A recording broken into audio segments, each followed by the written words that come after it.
नमस्कार, मी माधुरी आणि माधुरीज डायरीज मध्ये तुम्हा सगळ्यांचं खूप खूप मनापासून स्वागत.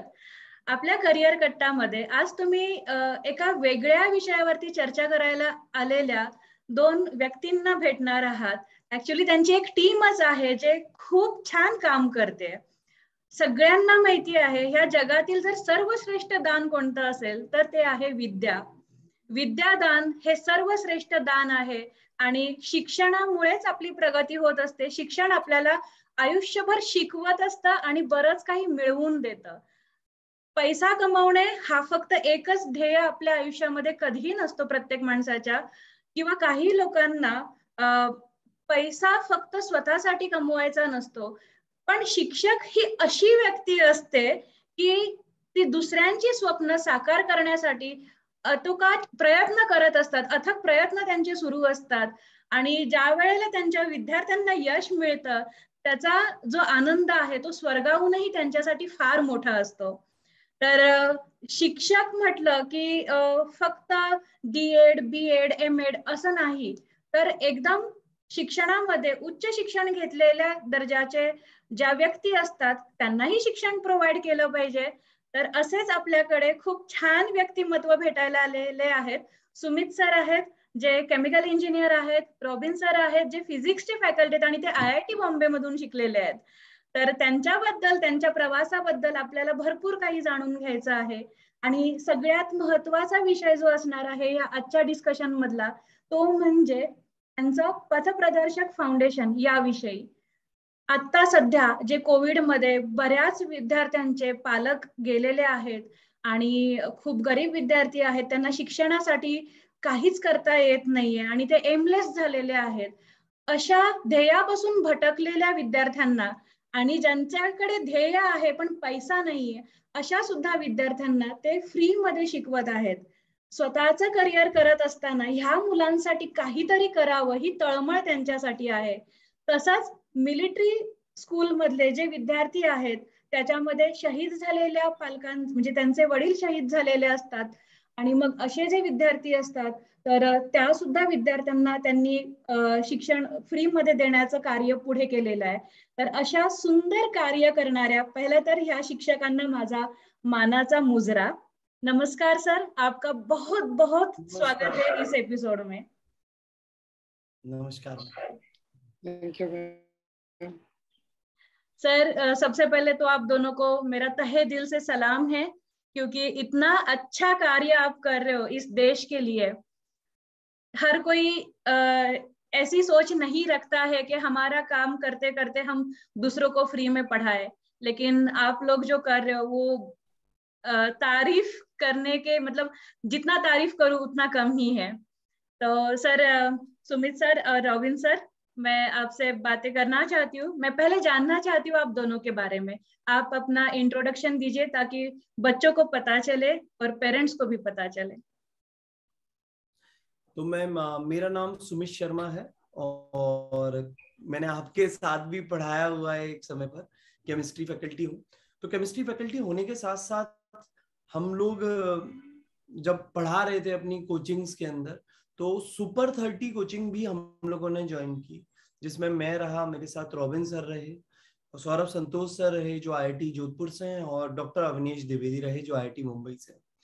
तो कहीं ना कहीं हमें एक वहां से फील आया, एक चीज का ऐसे पता चला कि ये जो बच्चे हैं जो लेस प्रिविलेज्ड हैं इनके लिए कुछ करना ऐसा है कि अगर आप इनके लिए कुछ कर दो तो लगता है कि भगवान का कोई काम कर दिया है उसमें. और जैसा कि आपने अभी बताया कि इस दुनिया का सबसे बड़ा दान विद्या दान है, ये भी हमें तब पता चला जब हम स्लम एरियाज के बच्चों की मदद करने लगे और जब लगा कि आप कितने भी उन्हें रुपए दे दो, इट डजंट मैटर, वो खर्च हो जाएंगे, लेकिन अगर आप उन्हें विद्या दे दो तो उससे वो खुद उस रुपए को कमा भी पाएंगे और अपने आने वाली जनरेशंस को सुधार सकते हैं. तो इसी मकसद के साथ हम लोगों ने पथ प्रदर्शक फाउंडेशन को फाउंड किया, जहां मैं केमिस्ट्री लेता हूं, मेरे साथ साथ डॉक्टर अवनीश द्विवेदी हैं, वो भी केमिस्ट्री का ही एक पार्ट लेते हैं, हम दोनों पार्ट 1 पार्ट 2, और रॉबिन मंडल सर हैं जो फिजिक्स को संभालते हैं और मैथ्स का पायदान सौरभ संतोष सर पढ़ाते हैं. तो हम सब ने मिलकर ये कोशिश की है कि जो बच्चे बिल्कुल मतलब सड़क पर आप देखोगे कि बहुत सारे ऐसे बच्चे दिखेंगे जो बहुत अच्छे होते हैं, इंटेलिजेंट होते हैं, बस उन्हें एक सहारा मिल जाए किसी का, तो वो सहारा हम देने की कोशिश करते हैं दोनों ही तरह से, आर्थिक रूप से भी। यज्ञा फाउंडेशन जो यूएसए की है, वो फाउंडेशन के साथ हमने कोलैब किया, जो कि मदद कर रही है उन बच्चों की आर्थिक रूप से मदद करने के अंदर जिनके पास पैसा नहीं है पढ़ने का, तो वो काम भी हमारा साथ में चल रहा है। एज वेल एज मिलिट्री में, मतलब you are surprise to know कि मिलिट्री में 2 कैटेगरी के लोग होते हैं। एक होता है किल्ड इन एक्शन, जो लोग शहीद हो जाते हैं जंग के मैदान के अंदर, उनका पूरा जो पढ़ाई है उनके बच्चों का, वो खुद गवर्नमेंट ऑफ इंडिया देखती है, जो बहुत अच्छी बात है। एज वेल एज जो ट्रेनिंग में एक्सपायर्ड हो जाते हैं उनका भी। बट सोचिए अगर कोई मिलिट्री वाला छुट्टी लेकर घर पर आया और उसका एक्सीडेंट हो जाता है या हार्ट अटैक हो जाता है, उसे कोई नहीं देख रहा होता। तो हम लोग उन बच्चों की भी एजुकेशन का जिम्मा उठाना हम लोगों ने स्टार्ट किया है। जहाँ मिलिट्री स्कूल धौलपुर में हमें कुछ बच्चे ऐसे मिले जिनके साथ ऐसी दुर्घटना हुई है, तो ना कि सिर्फ उन्हें पढ़ाना, बल्कि हम कोशिश कर रहे हैं कि मतलब उनको पैसे देने के अलावा उनको प्रॉपर मेंटरशिप दी जाए और उन्हें अपलिफ्ट किया जाए। क्योंकि मैं और रॉबिन सर ऐसे कुछ बच्चों से मिले जिनके पास कोई मकसद ही नहीं, मतलब वो ये बोलते हैं कि सर मैं तो पढ़ना तो चाहता था मम्मी के लिए, पापा के लिए, अब मम्मी पापा ही नहीं रहे, इसके लिए पढ़ो। तो उनको एक बड़ा भाई भी मिल सके जिसके लिए उसे पढ़ना हो, और उसे लगे कि नहीं यार मेरा बड़ा भाई भी है जो मेरे को सपोर्ट कर रहा है, मेरे को उसकी आंखों में गिरना नहीं है। तो ऐसी ही कुछ कोशिश पथ प्रदर्शक फाउंडेशन के थ्रू मैं सुमित शर्मा कर रहा हूँ और मेरे साथ मेरे दोस्त कर रहे हैं। बहुत बढ़िया। रॉबिन सर, आपका परिचय। मेरा नाम रॉबिन मंडल है। मैं फिजिक्स पढ़ाता हूँ। मैं आईआईटी बॉम्बे से मैंने बीटेक किया है, और बीटेक करने के बाद मैंने कोल इंडिया, जो एक महारत्ना पब्लिक सेक्टर यूनिट है गवर्नमेंट ऑफ इंडिया का, उसमें मैं डिप्टी मैनेजर था। और वहाँ मैंने अपने टीचिंग के पैशन को डिस्कवर करके मैं इस टीचिंग लाइन में आया। और सौभाग्य से इस टीचिंग लाइन में मुझे सुमित शर्मा, अविनीश सर और सौरभ सर जैसे लोग भी मिले, जो मेरी तरह ही इन बच्चों की मदद करना चाहते थे। तो एक तो होता है जैसे हमारा पथ प्रदर्शक फाउंडेशन है, तो एक होता है कि बच्चों को हमने सिर्फ पढ़ा दिया, अगर निशुल्क भी पढ़ा दिया, फ्री ऑफ कॉस्ट पढ़ा दिया, वो भी एक बहुत बड़ा दान, जैसा आपने भी बोला, सुमित सर ने भी बोला, सबसे बड़ा दान है वो। लेकिन इसके साथ साथ हमने रियलाइज किया कि ये एजुकेशन पूरा एक इकोसिस्टम है। सिर्फ पढ़ाने से कई बच्चे पूरा का पूरा सस्टेन नहीं कर सकते। आपको उनकी फीस के बारे में भी सोचना होगा, कैसे फीस भरेंगे, वो यूनिफॉर्म कैसे लेंगे, वो बुक्स कैसे लेंगे, और पढ़ने के साथ साथ वो जिस माहौल में रहते हैं आसपास, वहाँ और कोई भी पढ़ता नहीं है, तो वहां पर वो मोटिवेटेड कैसे रहेंगे। तो इन सब के लिए हमारा जो पथ प्रदर्शक फाउंडेशन है, ये इन बच्चों की फीस, जो बहुत ज्यादा फीस नहीं होती, लेकिन उनके लिए मात्र कुछ हजार रुपयों के लिए उनके पूरे जिंदगी से एजुकेशन ही हट जाती है। तो उनकी फीस, बुक्स के लिए हम बुक्स ड्राइव करते हैं। एक हमने नेरुल का एक एनएसएस का एक विंग है, उन बच्चों के साथ हमने कई सारी बुक्स कलेक्ट की और फिर एक केंद्रीय विद्यालय के बच्चों में बांटी।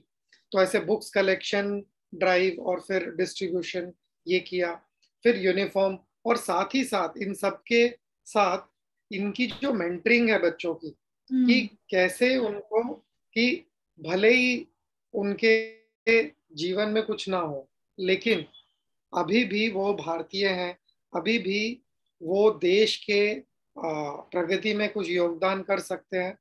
और सबसे बड़ी बात, अभी भी वो रेलेवेंट है, अभी भी उनको देखने वाला कोई है, ये एहसास उनके अंदर डालना। क्योंकि हम पढ़ाते हैं तो हमसे वो काफी इंटरेक्ट करते हैं। तो धीरे धीरे ये सारी मेंटरिंग भी हमारे पथ प्रदर्शक फाउंडेशन का एक बहुत ही बड़ा हिस्सा है। बहुत बढ़िया सर, क्योंकि आपने बोला कि आप बच्चों को मेंटरिंग भी कर रहे हो, फीस है, यूनिफॉर्म है, बुक्स है, ये भी सारी चीजें देख रहे हो, लेकिन जब आपने इस कार्य को करना स्टार्ट किया, या फिर ये जो थॉट प्रोसेस आपके चल रहा था दिमाग में कि अभी हमको ये काम इस तरह से करना है, लेकिन आपने अप्रोच करने का तरीका क्या रखा था स्टार्टिंग में? आपने अप्रोच कैसे किया इन बच्चों के साथ? अच्छा, इन बच्चों के साथ हम लोगों ने कैसे अप्रोच किया मैम, जैसे आप ही के जैसे कई सारे ऐसे टीचर्स थे, और कई कोचिंग्स के अंदर भी जब हम पढ़ाते थे ना, तो पढ़ाते पढ़ाते मैं ऐसे बोल देता था कि यार तुम्हें अगर कोई ऐसा जरूरतमंद बच्चा दिखे तो मुझे जरूर बुलाना, शायद हो सकता है मैं किसी हद तक उसकी कोई मदद करता रहा। तो इसी तरीके से वो बच्चे ही थोड़े थोड़े रेफरेंसेस से कई निकाल कर आए, कई टीचर्स ने बताया, कई लोगों ने बताया, हमने अपने सर्कल में फैलाया। जैसे आज हम लोग जो आपके साथ भी बात कर रहे हैं, और जो आपने हमें मौका दिया कि इतने बड़े प्लेटफॉर्म पे आके हम अपनी बात कह सकें, तो ये भी एक वही जरिया है कि ऐसे बच्चे हमें अप्रोच भी कर पाए जो नीडी हैं, जिन्हें पता चले। और कहीं ना कहीं कई सारे मीडिया पब्लिकेशंस ने भी हमारी बहुत मदद की, जिसमें मतलब दैनिक भास्कर रहे, अक्षर विकास रहे, ये जो हिंदी के वो है न्यूज़पेपर, द लॉजिकल इंडियन रहे, बीइंग ह्यूमन रहे, तो इन लोगों ने भी चीजों को पब्लिश किया और आगे तक पहुंचाया। तो अब ऐसा हो गया है कि मतलब आए दिन हमें कोई ना कोई बच्चा अप्रोच कर लेता है। प्लस जैसे मिलिट्री स्कूल है, तो वी नो कि मिलिट्री स्कूल में जवानों के बच्चे पढ़ते हैं। आमतौर पर जो 70 से लेके 80% बच्चे होते हैं, ये वो बच्चे होते हैं जिनके पेरेंट्स मिलिट्री में होते हैं, जो इस देश की रक्षा कर रहे होते हैं। तो वो बच्चे जो हैं, उनके लिए हम लोगों ने मिलिट्री स्कूल के प्रिंसिपल्स को रीच किया, और उन्होंने अच्छे से स्क्रूटनिंग करके उन्हें पता चला कि यार ये बच्चा बहुत नीडी है, इसके पेरेंट्स भी नहीं, इसके पास आस नहीं है, आप इससे सर कुछ देखिए। तो हमने वो बच्चों से मिले, उसके गार्जियन से बातें की थ्रू जूम। अब जूम से सब कुछ पॉसिबल है। तो इसी तरह से एक सर्कल सा बन गया है, और बच्चे अपने मतलब छोटे छोटे भाई बहन की तरह जुड़ते हुए जा रहे हैं। जैसे अमन झा का मैं आपको एग्जांपल देता हूँ। ये बच्चा चौल में रहता है, अमन झा, और चौल एरिया में रहने पर मतलब ऐसी इतनी कम सुविधाएं हैं उसके पास। उसके पापा एक मंदिर में काम करते हैं, और मतलब मंदिर के लिए जैसे पुजारी हैं, और जब कोई कथा वगैरह होती है तो कभी बुला लिया और कभी नहीं बुलाया। तो रोटी का भी ठिकाना नहीं है घर में कि कैसे रोटी हो। पर ma'am, you surprise to know कि वो बच्चा अभी IIT पटना में गया है, और उसकी 4500 कुछ रैंक बनी, और IIT पटना में जाके पढ़ रहा है। और मतलब वी आर प्राउड कि कहीं ना कहीं यज्ञा फाउंडेशन की मदद के थ्रू उस बच्चे की हम फीस बियर कर पा रहे हैं। तो अब क्या हुआ, जब वो बच्चा गया तो उसने हमें बताया कि एक शिवम करके बच्चा है सर, जो बहुत पुअर फैमिली से था, और हमारा सीनियर है, बट उसका हाथ नहीं रहा अभी, और एक्सीडेंट में उसका हाथ चला गया। तो मतलब कैन यू हेल्प देम। तो इसी तरह से सर्कल बनता चला जाता है, बच्चे अपने आप बच्चों को मिलते हैं। तो हम शिवम से मिले, शिवम से बात की, तो फिलहाल उसकी फीस का तो हम लोगों ने देख लिया है, बट वी आर ट्राइंग के कुछ सपोर्ट बढ़े तो उसके लिए एक मतलब आम की कुछ हो, यस यस, ऐसा कुछ हो पाए तो बहुत अच्छा रहेगा उस बच्चे के लिए। So we are trying for that also. जरूर जरूर, और सब ये हो पाएगा क्योंकि इतना नोबल वर्क कर रहे हो ना आपकी टीम, ये बहुत कम लोग करते हैं। सर लेकिन जैसे आपने कोविड के अंदर जो पेरेंट्स की डेथ हुई है उन बच्चों को भी पढ़ाना स्टार्ट किया है, और आपका टारगेट है अभी फिलहाल तो जो लेस प्रिविलेज स्टूडेंट्स है, अंडर प्रिविलेज स्टूडेंट्स है, उनको पढ़ाना, उनको उसके काबिलियत के लिए लाने के लिए आपकी जो कोशिश चल रही है। तो आप अभी ऑनलाइन क्लासेस ले रहे हो या ऑफलाइन ले रहे हो? मतलब किस तरह से आपने अपनी ज्योग्राफी को एक्सपांड किया है? क्योंकि स्टूडेंट तो हर जगह पे, नीडी स्टूडेंट्स आपको कहीं से भी मिल सकते हैं, तो आप किस तरह से उनको हेल्प कर पाते हो? मैम अभी तो ऑफलाइन ही प्लेटफॉर्म है हमारा, क्योंकि हमें अभी ये करते हुए अभी 1-2 साल ही हुआ है, और हमारे स्टार्टिंग के साथ ही लॉकडाउन हो गया। पर ये लॉकडाउन से एक फायदा हमें ये हुआ कि क्योंकि अब फ्री एजुकेशन था, और वो भी जितने भी टीचर्स हैं पथ प्रदर्शक में सभी बहुत ज़्यादा क्वालिफाइड है।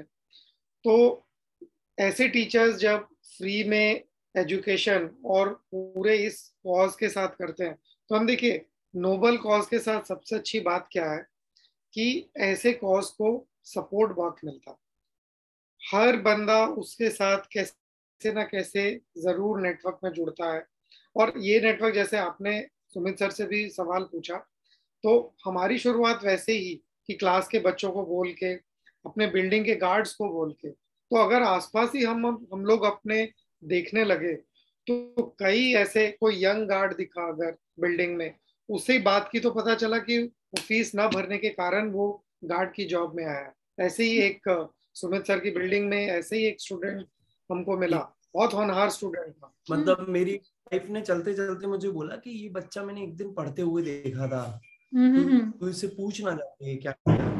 मैंने बात की उस बच्चे से और मुझे पता चला मैम कि उस बच्चे की 10th क्लास में 88% आई है मराठी बोर्ड में, और 11th क्लास से वो बच्चा गार्ड की जॉब में आ गया घर की परिस्थितियों के कारण।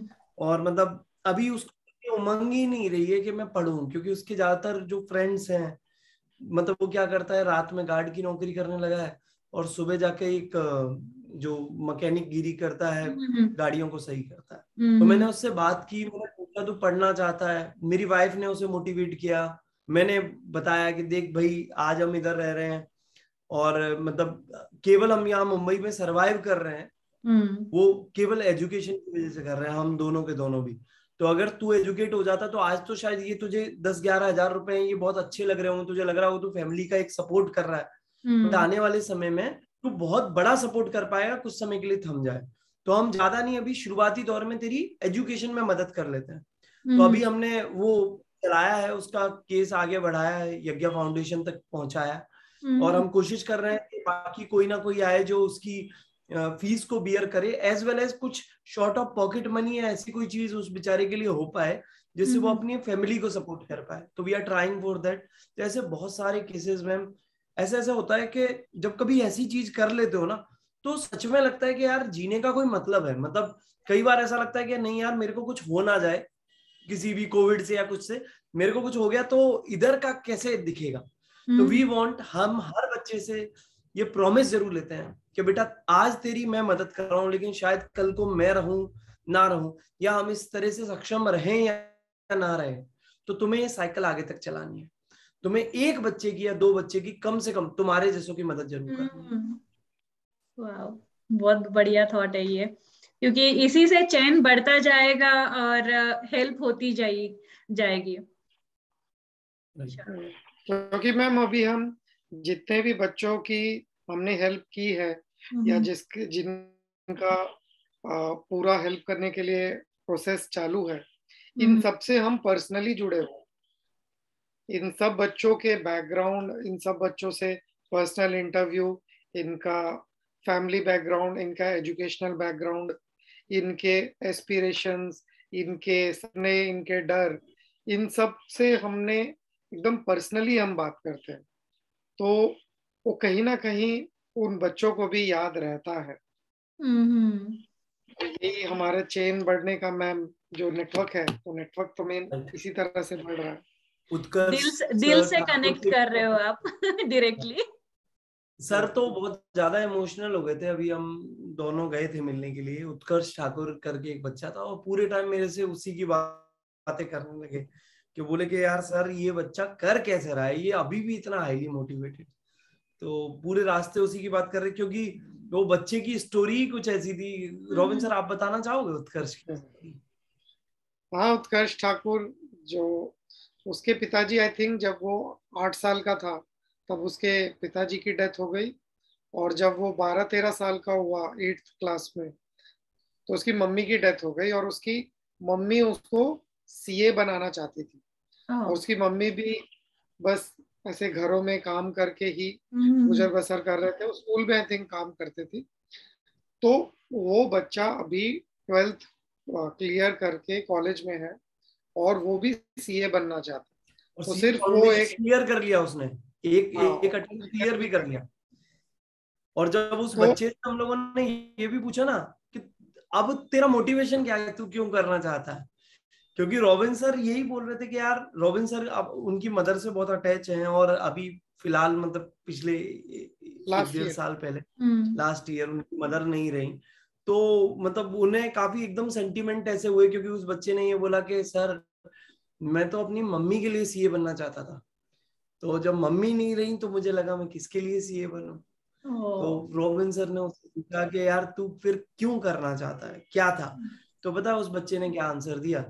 उसने ये बोला कि सर मैंने सोचा कि मेरे जैसे जाने कितने ऐसे उत्कर्ष होंगे जिनके दिल से ये मंजिल निकल जाती है कि उन्हें किसी के लिए करना है। तो मैंने सोचा मैं उनके लिए एक एग्जाम्पल बनूंगा कि जब हमारा कोई ना रहे तब भी हम कुछ बने और वो ऊपर से हमें देखे और मतलब खुश हो कि ये मेरे जाने के बाद भी हारा नहीं। और कमाल की बात ये है कि सच में उसके मम्मी पापा ने कहीं ना कहीं हमें भी मिलाया। और मतलब उसकी स्टोरी जब हम लोगों से शेयर करते हैं so they are also ready to help. क्योंकि जिस रूम में वो रह रहा था रॉबिन सर, वो कितने आपको कितना लगा था वो वाला वो रूम कितने? मैम 4x6 का रूम है कि उसमें आप वो एक अंगड़ाई भी नहीं ले सकते हो। अंगड़ाई लोग बाथरूम जैसा दीवारों में एरिया हो गया ये तो। हाँ, बहुत ही छोटा। बहुत ही छोटा। और उसमें फैन वैन भी नहीं बच्चे के पास। और वो बच्चा पहले तो क्या है कि ऐसे बिल्कुल आलती पालती मार कर एकदम बैठता था, जमीन पर बैठे बैठे पढ़ता था। बट उसे पता था कि उसे निकलना है विदाउट कोचिंग। तो 6-6 7-7 घंटे सीए की तैयारी करता था। पैर सुन्न पड़ने लगे तो आसपास वालों ने फिर उसकी मदद की और उसके लिए एक चेयर दे दी उस रूम में, छोटी सी, मतलब चेयर क्या, एक लकड़ी का लगाया। तो आप सोचिए बच्चे कितने प्रिविलेज्ड होते हैं, उनके पास पढ़ने के लिए चेयर है। उस बच्चे के पास बुक्स नहीं है पढ़ने के लिए, वो बुक्स के लिए स्ट्रगल करता है, वो मांगता है जो कोई निकल गया है कहीं चला गया है। तो बच्चों के पास चेयर है पढ़ने के लिए, वो उसके लिए इतनी बड़ी प्रिविलेज हो गई है कि यार एक चेयर हो जाए और एक पंखा हो जाए तो मैं मचा दूंगा, पढ़ लूंगा। तो जब ऐसे बच्चों से मिलते हैं तो सच में मतलब आग भर जाती है खुद के अंदर भी कि नहीं यार लाइफ में कुछ किया जाए और इनको उठाया जाए, दे डिजर्व दैट। यस। और इनकी जब ये कहानी बच्चे कुछ सक्सेस लाते हैं तो आपके लिए कितनी बड़ी चीज है ये, क्योंकि आपका भी वो सक्सेस है। उस बच्चे के सक्सेस के अंदर आपका सक्सेस छुपा हुआ है। बिल्कुल मैम, ये तो मतलब हमारा भी सक्सेस है और ये एक्चुअल में हिंदुस्तान का ही सक्सेस है कि एग्जैक्टली। मतलब जो हिंदुस्तान का एक ऐसा छुपा हुआ, सोचिए इतना डेडिकेटेड बच्चा जो बिना पंखे के गर्मी में पसीने आ रहे हैं और 6-6 7-7 घंटे पढ़ने का कैलिबर रख रहा है। अगर वो बच्चा किसी अच्छी जगह पहुंच जाए तो वो क्या नहीं कर सकता। तो ये बहुत बड़ा सक्सेस हो जाता है। आप खुद भी टीचर हैं, आपने मेरे साथ पढ़ाया भी है एंड आई नो कि आप इतनी डेडिकेटेड टीचर थी। मतलब जो मैंने देखा कि आप रात रात भर तक पढ़ा देती थी। सोहम लटपटे का केस तो मैं कभी भूल नहीं सकता कि आपने वो बच्चे को मतलब कितनी उसकी ग्रूमिंग की, कितना उसको पढ़ाया। तो आप समझ सकती हैं कि टीचर के लिए इससे बड़ी कुछ बात हो ही नहीं सकती जब जब उसका हमारा स्टूडेंट। पैशन वही होता है जहाँ पे हम काम करते हैं और वही हमारा पैशन है, तो बाकी चीजें मतलब ये फैक्टर्स, एक्सटर्नल फैक्टर्स हमें कभी दुखी नहीं करते। हमें हमेशा प्रेरणा मिलती रहती है कि नहीं चलो इतना हो गया तो और कर लेते हैं, और थोड़ा कर लेते हैं, कहीं आगे जाके ये बच्चा कुछ अच्छा कर पाए। मुझे बहुत अच्छी बात आपकी हमेशा याद आती है, क्योंकि हमने काफी टाइम तक काम किया था साथ में सर। पढ़ाने के साथ साथ बच्चों में उस सब्जेक्ट में इंटरेस्ट लाना, क्योंकि केमिस्ट्री इतना डिफिकल्ट सब्जेक्ट है। इक्वेशंस है, पीरियोडिक टेबल है, बच्चे तो पीरियोडिक टेबल देख के ही पहले रोते हैं कि इतना बड़ा टेबल कौन याद करेगा, उसके नंबर्स है। लेकिन आपने मतलब वो बॉलीवुड का तड़का डाल के जो बच्चों को पढ़ाया था, आप एलन छोड़ के जाने के बाद भी बच्चे आपको याद करते थे और पूछते थे मैम सुमित सर कहीं दिखे क्या आपको, वो कहाँ पे है, हम मिलना चाहते हैं। मतलब वो इतना आपने उनको पढ़ाया, जो बच्चा कुछ बाकी सब्जेक्ट में नहीं कर पाता था लेकिन वो केमिस्ट्री अच्छे से करता था। तो और सिर्फ इतना ही नहीं, जो बहुत अच्छे स्टूडेंट्स है जैसे अपने यहाँ पे ईशान था, तो उन बच्चों को आपने साइंटिफिकली सोच सोच जो इतनी बढ़ावा दिया था कि इस साइंस फेयर में जाओ, इस पे रिसर्च करो, मैं हेल्प करूंगा। और आपने मतलब पूरा थीसिस लिखने से उस प्रोजेक्ट को पूरा करने तक, उस बच्चे को वहां ले जाने तक इतना हेल्प किया है। मतलब आपने एज अ साइंटिस्ट काम भी किया है नैनो टेक्नोलॉजी पे, मैं जानती हूँ। लेकिन मतलब ये जो जुनून होता है ना कि आपने जो सीखा है वही आप दूसरों को दे रहे हो, तो वो बच्चे के दिल में ना वो प्रिंट आ जाती है दिमाग पे कि नहीं, मुझे पढ़ना है तो सुमित सर से ही केमिस्ट्री पढ़ना है। तो ऑब्वियसली नहीं रॉबिन मैंने सर, ये कहा आपके साथ भी होता होगा। ये तो हम दोनों काम करते थे साथ में, तो ये इतना अच्छे से पता था। बहुत अच्छा लगता है लेकिन ये सब देख के।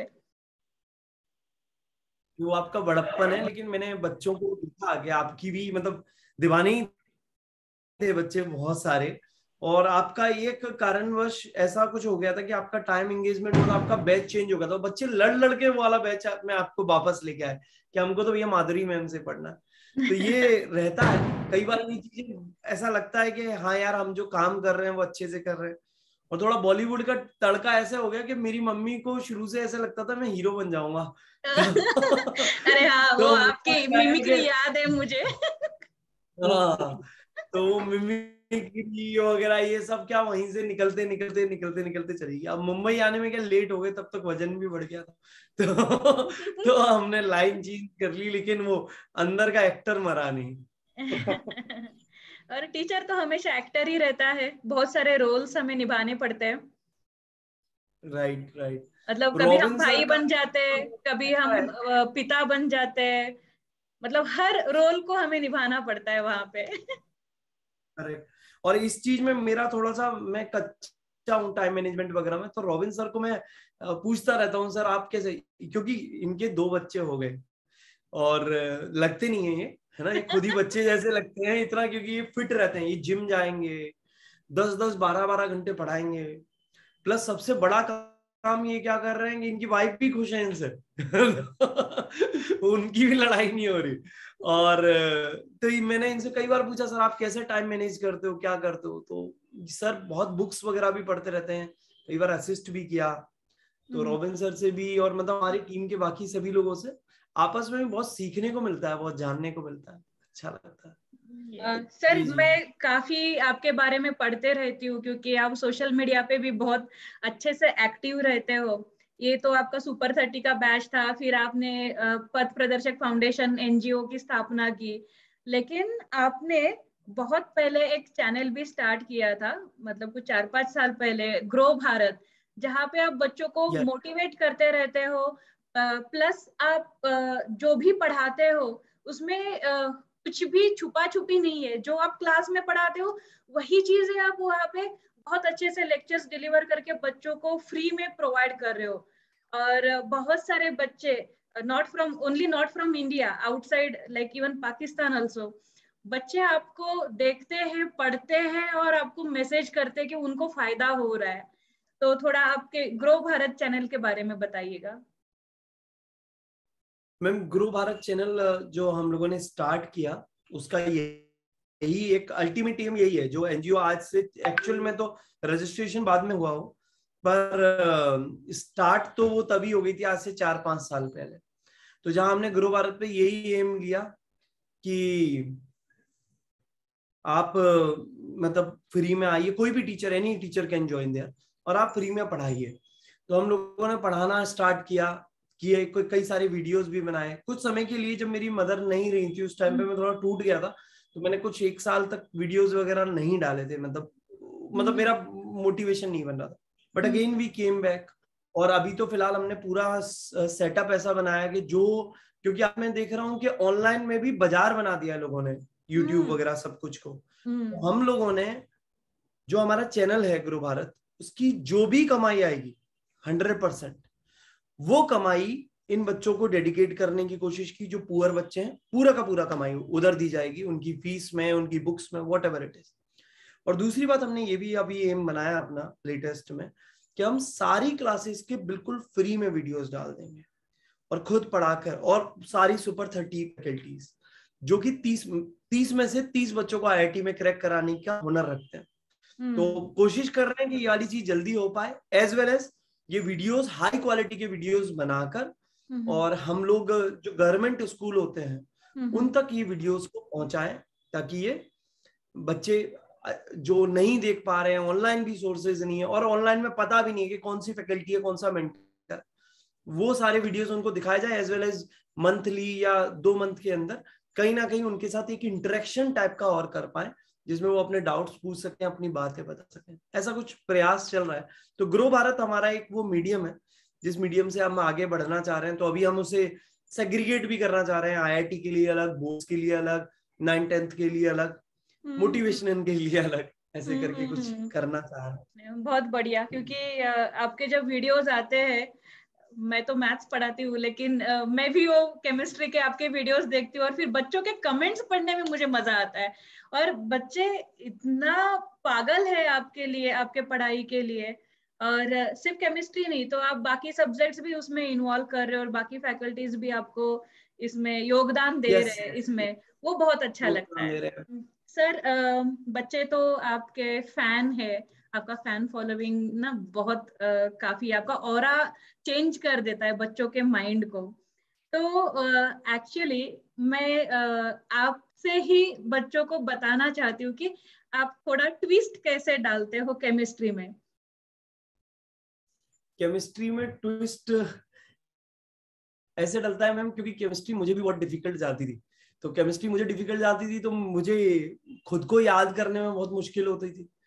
तो मैंने अपनी इंजीनियरिंग के टाइम पे, मैंने अपने कॉलेज में भी टॉप किया था। तो उसका कारण ये था कि इंजीनियरिंग के टाइम पे मुझे चीजें याद नहीं रहती थी। ये मेरे साथ मतलब एक है, शुरू से ही परेशानी है कि चीजें मुझे याद ही नहीं रहती। तो मैंने एक कोर्स किया था क्रिश्चियन चहल का, जिन्होंने पाई के सबसे ज्यादा नंबर याद किए हैं अब तक, Guinness book of world record में उनका नाम भी था। तो मैंने उनका कोर्स किया था और उन्होंने कुछ एक चीज बताई थी कि निमोनिक्स से कैसे आप चीजों को रिमेम्बर कर सकते हो, and how to make mnemonics within few minutes, ऐसे कुछ करके। जब मैंने वो वाला पार्ट किया तो बड़ा अच्छा लगा उस टाइम पे, और उसी टेक्निक को मैंने यूज किया अपनी केमिस्ट्री के अंदर भी। तो मैंने निमोनिक्स लिए, बॉलीवुड की चीजें ली, यूज की, अपनी मिमिक्री स्किल्स यूज किया।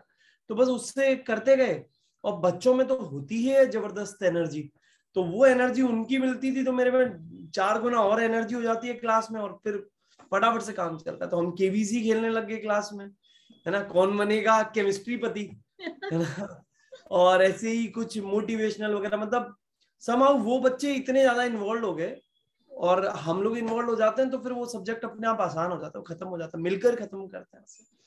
तो classroom teaching is a completely different thing. As मतलब जैसे आपने बोला कि ऑनलाइन में भले ही मैं कंटेंट दे दूं, बट सच बात तो ये है कि जब क्लासरूम में हम पहुंचते हैं तो वो जो 2 वे कम्युनिकेशन होता है, it's a completely different thing, 100% अलग होता है। जरूर जरूर। और सर, एक ऐसा क्वेश्चन पूछना चाहती हूँ मैं जानती हूँ कि आपने नैनो टेक्नोलॉजी में काम किया एज अ साइंटिस्ट। तो साइंटिस्ट की पोजीशन पे जब हम जॉब करते हैं, वो छोड़ के टीचर बनने का ख्याल कब आया आपका? आप यहाँ पे कैसे शिफ्ट हो गए? इसमें मैम कई सारे ट्विस्ट एंड टर्न्स हैं, लेकिन एक सबसे बड़ी बात तो ये भी है कि आप साइंटिस्ट बने हो, आप लैब में काम कर रहे हो। तो मुझे ऐसा लगा था, देखिए शुरुआत से मैं मिलिट्री स्कूल से पढ़ा हुआ हूँ, और वहां से क्या है, पहले मैंने बचपन से एक ही ऐसे सपना देखा था, बॉर्डर मूवी देखी, और ऐसा लगा कि नहीं यार, जो देश के लिए ना शहीद हो जाना है, कुछ करके दिखाना है। तो जब मैं उधर गया तो वहां पर थोड़ा कॉमर्शियल एस्पेक्ट्स ज्यादा जुड़ गए चीजों के साथ, और मैं देखने लगा यार कि ये तो सब कुछ पैसा कमाने के लिए काम हो रहा है। तो आई थॉट कि नहीं यार, कुछ ऐसा प्रोफेशन पकड़ा जाए जिस प्रोफेशन में अपन थोड़ा सोसाइटी के लिए कर पाए। तो मेरे कुछ दोस्त हैं अभी भी जो कोचिंग में पढ़ा रहे थे, एंड दे से कि यार इसमें बड़ा मजा आता है जब अपन बच्चे की मदद करते हैं। तो मैं भी आया और कई सारी कमर्शियल कोचिंग्स के साथ जुड़ा। अभी भी मतलब कई कोचिंग्स हैं जिनके साथ मैं जुड़ा हुआ हूँ, जिससे मेरा घर चलता है और जिससे मैं आगे चीजों को कर पाता हूँ। बट यहाँ पर करते करते भी मुझे थोड़ा सा ये रियलाइज हुआ कि ये भी यार बच्चों की मदद करने का तो एक बहुत अच्छा जरिया है, और अपन कर भी रहे हैं। बट स्टिल अभी लेस प्रिविलेज्ड जो है वर्ग, उसके लिए अगर कुछ कर दिया जाए और सेम चीज उसको दे दी जाए तो सब कुछ बदल सकता है। तो ये सब चेन बाई चेन शुरू होता चला गया और आगे बढ़ता चला गया मैं। तो मतलब कहीं ना कहीं वो जॉब छोड़ना, जैसे रॉबिन सर भी मैंने आपको बताया कि वो भी मतलब वहां रहे, कोल इंडिया में रहे, गवर्नमेंट जॉब रहा उनका। तो गवर्नमेंट जॉब को छोड़कर इस प्रोफेशन में आना, तो this is also somewhat emotional thoughts ये ज्यादा होते हैं, बजाय कि अगर हम लॉजिकली सोचें तो शायद हम ये चीज कभी ना कर पाए। लेकिन जब हम इमोशनल होकर सोचेंगे तो शायद हो सकता। सही बात, सही बात। लेकिन सर जैसे अभी आप ये जो अंडर प्रिविलेज बच्चों से जुड़ रहे हो, तो बहुत बार ऐसे होता है ना कि हम फ्री में पढ़ाते हैं तो किसी किसी को कदर नहीं होती है, मतलब फ्री में मिल रहा है ना तो उसकी वैल्यू नहीं होती है, वो समझ में नहीं आता है। तो आप कुछ ऐसे क्राइटेरिया रखते हो इन बच्चों को पढ़ाने के लिए कि हाँ हम तो पढ़ाएंगे, लेकिन भाई ये क्राइटेरियाज है कि आपको पढ़ना पड़ेगा, आपके अंदर ये क्वालिटीज होनी चाहिए, या फिर कुछ इस तरह से आप कुछ रखते हो उनको? अभी अभी तक तो मैम देखिए हमने फ्रेंकली स्पीकिंग नहीं रखा है, लेकिन आपने बिल्कुल सही बात बोली कि ये बात भी हमें बहुत बार फील हुई कि कई बार क्या है, बच्चे कहते हैं अरे ये तो फ्री की क्लास है, वो सामने वाला 10,000 रुपए का कोर्स बेच रहा है, वो 50,000 का बेच रहा है, हम उसका लेंगे। और वही बच्चे मतलब घर वालों के सामानों को बेच कर और वो रुपए देते हैं और फिर उधर जाकर पढ़ने लग जाते हैं। दिस इज नॉट बिकॉज के टीचिंग में कोई डिफरेंस आ रहा है या कोई चीज है, उनको लगता है अरे यार फ्री में पढ़ा रहा है तो सच में ये वाली बात पे हम लोगों ने सोचा, कोशिश की कर रहे हैं कि इस पे कैसे वर्क किया जाए कि इसकी कद्र बढ़े। जैसे हम जो स्कूल्स में भी जब अपने वीडियोस और बाकी चीजें हम गिफ्ट करेंगे चीजों के साथ, तो भी हम सोच रहे हैं कि कुछ ना कुछ ऐसी कंडीशन टर्म्स लगाई जाए बच्चे से, चाहे उससे 1 रुपए लिया जाए, चाहे 2 रुपए लिया जाए, या फिर रुपए ना लेकर उसका कोई और ऐसा कंट्रीब्यूशन लिया जाए, या उसकी कोई क्वालिटी के ऊपर ही उसे ये चीज दी जाए। तो मुझे लगता है शायद ये चीजें ज्यादा असरदार होगी। और आपने बहुत सही पॉइंट उठाया, ये बात हम लोग कई दिनों से सोच रहे हैं कि यार क्या और ऐसा किया जाए, क्योंकि फ्री की चीज की थोड़ी कद्र तो कम होती है लोगों में। हाँ सच है, लेकिन कड़वा सच है। उनको लगता है कि ये तो ऐसे ही अपना नाम बढ़ाने के लिए कर रहे हैं, और जो पैसा लेके कर रहा है वो एक्चुअल काम हो रहा है। ऐसे नहीं होता है। क्योंकि मतलब जब हम कॉमर्शियल कोचिंग में पढ़ाते हैं तो पर आवर का भी हम बहुत अच्छा चार्ज करते हैं उन लोगों से जो कोचिंग वाले होते हैं, but when we will go to the free तो हम सेम चीजें दे रहे होते हैं। तो कई बार बच्चों को लगता है अरे ये तो ऐसे ही कोई टीचर होगा, है ना, फ्री में वरना कौन पढ़ाने आता है, इसके पास इतना टाइम कैसे होता है। जबकि शायद मतलब उनको एहसास भी नहीं होता कई बार कि ये जो फैकल्टीज आए they are one of the most expensive faculties of Mumbai. ऐसा वो तो रहता है। होता है नहीं, लेकिन आप जरूर इस पे काम कीजिएगा, क्योंकि हर एक बच्चे को या फिर हर एक इंसान को फ्री की कदर नहीं होती है। तो उनकी क्वालिटीज को ही यूज करके उनका ही कंट्रीब्यूशन हम कुछ लेते हैं, तो उनका भी यस, योगदान आ जाएगा हमारे काम में। बिल्कुल मैम, बिल्कुल, या इस पे बिल्कुल गौर करेंगे।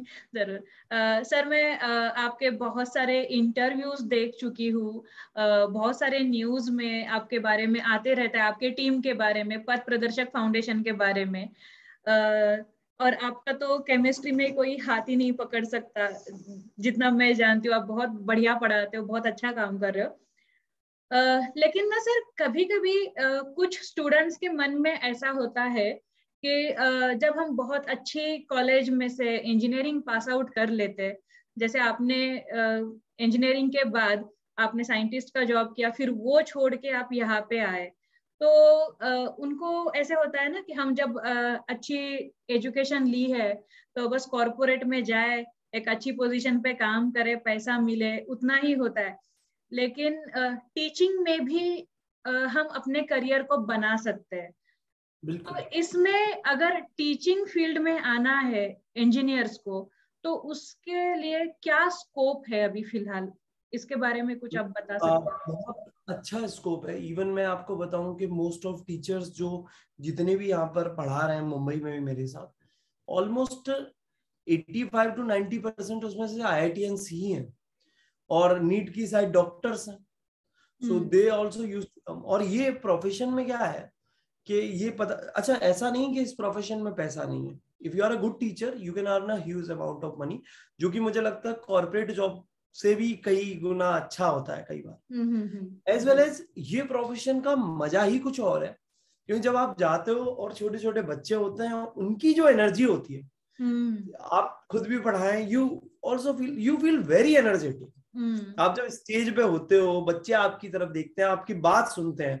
कॉर्पोरेट जॉब इज समवट, मतलब मैं नहीं बोलूंगा कि कोई कॉर्पोरेट जॉब बुरा है या अच्छा है, लेकिन हाँ ये बात है कि ये जो एनर्जी वाला जो ट्रांसफर है ना, ये कोई कॉर्पोरेट जॉब नहीं फील करता होगा। एटलीस्ट अगर आपने इंजीनियरिंग की या आप कोई भी कर रहे हो, एक बार ये एक्सपीरियंस और साइड से लेकर देखना बेटा, शायद ये तुम्हारा मन बदल दे और तुम्हें बता दे कि क्या अच्छा है और क्या बुरा है।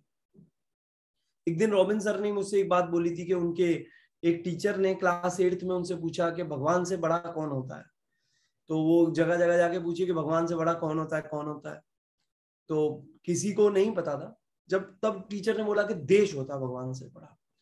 और सही मायने में अगर देश का कभी भला करना है, देश के लिए कुछ करना चाहते हो, एक तो ये है कि आप बॉर्डर पे जाके लड़ो, वो तो है ही कि बॉर्डर पे आप देश को रोकोगे, डिफेंड करोगे।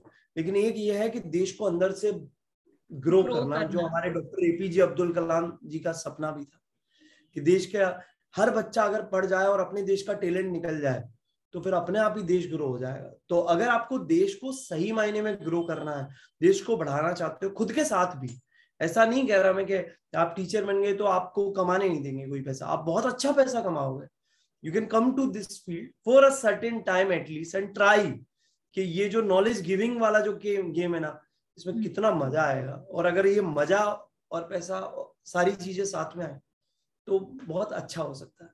साथ ही साथ आप कैसे भी ह्यूमन बीइंग हो, जब आप एक टीचर बन जाते हो तो एक टीचर कभी भी खराब आदमी नहीं होता, कभी भी नहीं होता, क्योंकि उसका काम ही देना बन जाता है। और वो भी एक ऐसी चीज जो सर्वश्रेष्ठ दान है, जिसे कहते हैं ज्ञान, जो आपको पूरी जिंदगी काम आता है। तो वो टीचर बनने के बाद आप एज अ ह्यूमन बीइंग ही पूरी तरह से फ्लिप कर जाते हो, चेंज कर जाते हो, लाइफ के मायने बदल जाते हैं। बढ़िया, बहुत बढ़िया। सर, ये जो आपका पथ प्रदर्शक फाउंडेशन है, उसको लेके आपने कुछ ऐसे फ्यूचर प्लान्स बनाए हैं जो इंडिया के हर कोने तक बच्चों तक पहुंचे? जैसे अभी फिलहाल आप मुंबई में हो तो टीचिंग जो है आप हिंदी और इंग्लिश में कर सकते हो, लेकिन अपना मतलब इंडिया इतना डाइवर्स है, बहुत सारे रीजनल लैंग्वेजेस है, तो उन बच्चों तक पहुंचने के लिए आपने कुछ प्लान बनाया है? बिल्कुल मैम, हम लोगों ने कई सारे ऐसे प्लान्स बनाए हैं। वी आर वेटिंग के CSR से हमें कुछ अगर फंड मिले तो हम कोशिश करेंगे। देखिए, हम अकेले भी सक्षम नहीं है चीज में, दौड़ में तो आप सबको मिलकर हमारे साथ आना पड़ेगा और तभी हम कर पाएंगे। और डेफिनेटली लोगों को अपना घर चलाने के लिए पैसा चाहिए होता है, ये भी एक ट्रूथ है। तो हम लोग कोशिश कर रहे हैं CSR कॉर्पोरेट फंड्स होते हैं, वो अगर हमारी ऑर्गेनाइजेशन को मिले तो हम इस मुहिम को गांव गांव तक, शहर शहर तक पहुंचाएं। और फिजिकल एजुकेशन, जो बहुत अच्छे अच्छे टीचर्स हैं और जो सोशल सर्विस भी करना चाहते हैं साथ में, तो उनको अपने साथ इन्वॉल्व करें ताकि वो बच्चों को ट्रेन कर पाए अच्छे लेवल पर। तो वी आर ट्राइंग कि कब ये वाली बात हो पाए, कब हमें गवर्नमेंट और CSR सपोर्ट करे ताकि हम अपने इस सपने को पूरा करें। और हमारा सपना ये है कि इस हिंदुस्तान से चाइल्ड लेबर को खत्म कर दें। जो बच्चे जो काम करते हैं, आप बोलोगे तो सही, यार इस बच्चे को काम पे मत रखो, ठीक है, उसको काम पे मत रखो, फिर वो उसके बाद करे क्या? घर वाले बोलेंगे कि चलो स्कूल भेज देते हैं, गवर्नमेंट स्कूल में गए, टीचर नहीं आ रहे हैं उधर, तो उधर वो बच्चा क्या करे? तो हम चाहते हैं ऐसे बच्चों को लिया जाए, हम लोग उन्हें अपने साथ रखें, हम लोग ही या हमारे जैसे और भी कई फैकल्टी, हमसे अच्छे अच्छे फैकल्टीज, वो उनके साथ रहें और उन्हें ट्रेन करें, पढ़ाएं, उन्हें खाना पीना सब कुछ हो सके उनका। तो मुझे लगता है वो एक बहुत अच्छा मुहिम होगा और शायद जीवन साकार हो जाएगा हमारा अगर ऐसा हम कर पाए। जरूर जरूर, और ऐसे ही फैकल्टीज आपको जुड़ते जाएंगे, क्योंकि हर किसी को लगता है कि चलो मैं वीक में मेरा काम जो भी है प्रोफेशनल काम, मैं अगर 5 दिन कर रहा हूँ तो मैं सैटरडे संडे या फिर संडे एक दिन तो मैं इन बच्चों के लिए निकाल सकता हूँ। तो ऐसे ही अगर कुछ फैकल्टीज आपके साथ जुड़ जाए तो भी बहुत हो जाएगा और बनते जाएगा सर ये।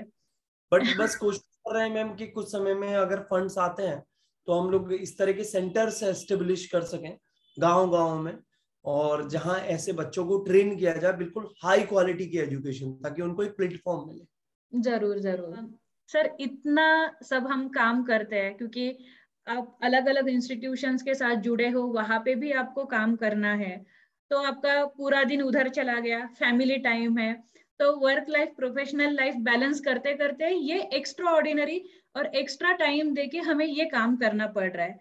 तो आपको चैलेंजेस क्या आते हैं इस चीजों में?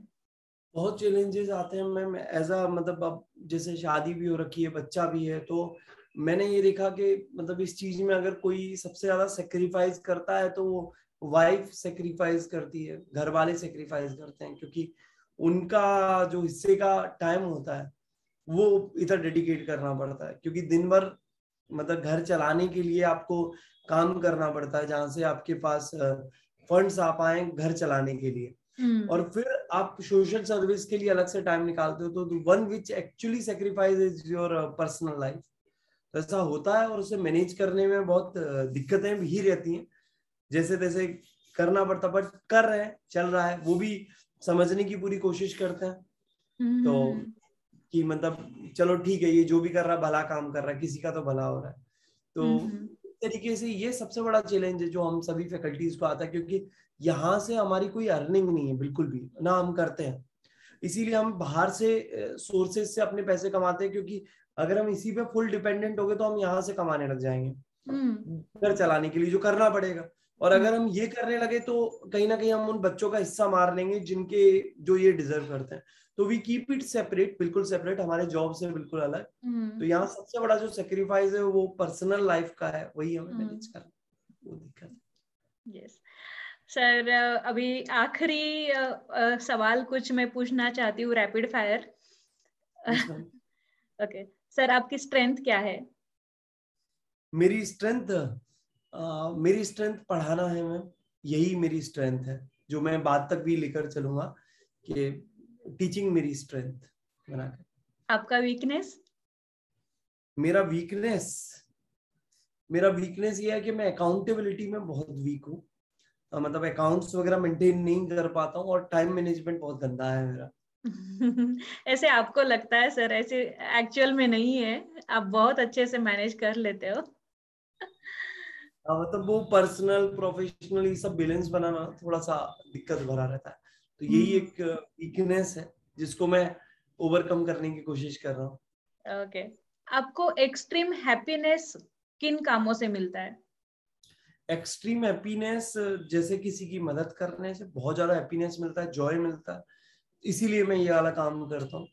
ये काम भी या कोई भी काम भी, जैसे मैं मतलब कई सारी ऐसी हम एक्टिविटीज करते रहते हैं जिससे जब किसी को मदद मिलती है तो बड़ा अच्छा सा एकदम रिलैक्स सा फील होता है कि बहुत अच्छा लगा।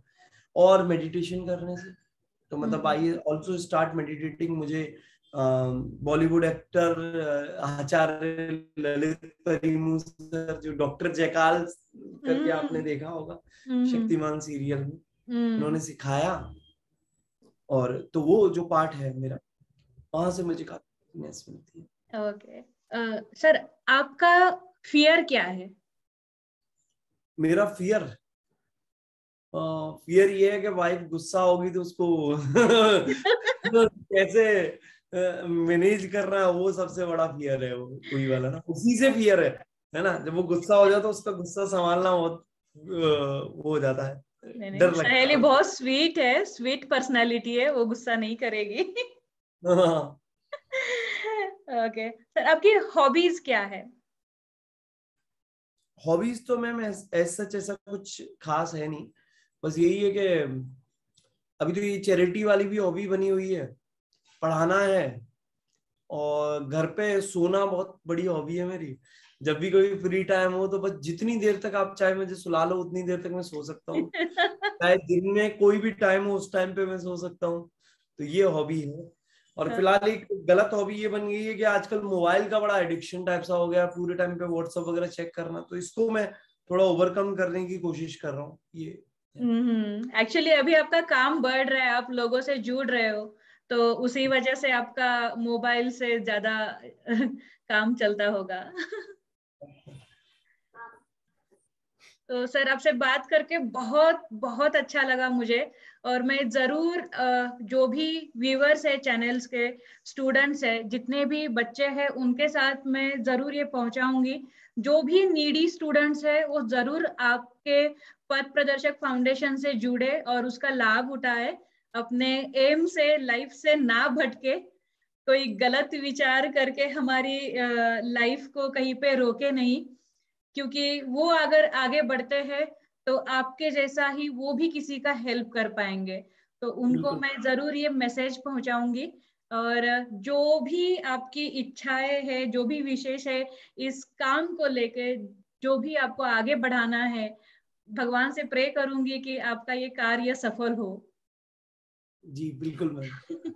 और वेरी मच, इतना बहुत अच्छा लगा आपसे इतने सालों के बाद अभी बात करके, तो बहुत बढ़िया लगा। आप इंडिया आए तो जरूर मिले। Sure sure. और बहुत अच्छा लगा सर आपसे बात करके। आपने इतना वैल्यूएबल टाइम दिया मुझे इतने बिजी शेड्यूल से, उसके लिए बहुत बहुत धन्यवाद। Thank you.